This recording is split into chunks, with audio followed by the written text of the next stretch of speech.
আওয়ামী লীগ সরকারকে তারা উদ্ধার করতে পারে।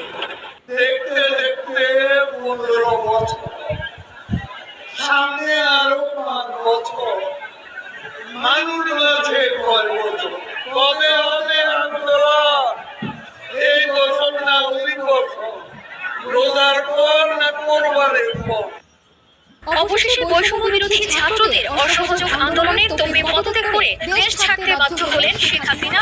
বেলা 2:30 নাগাদ সামরিক হেলিকপ্টার 7682 নিয়ে সপরিবারে গণভবন থেকে বেরিয়ে যান।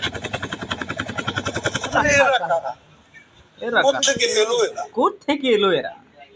আব্বা, আমি আর পারলাম না, ওরা আমায় ছাড়লো না, ওরা আমায় দেশ থেকে তাড়িয়ে দিল।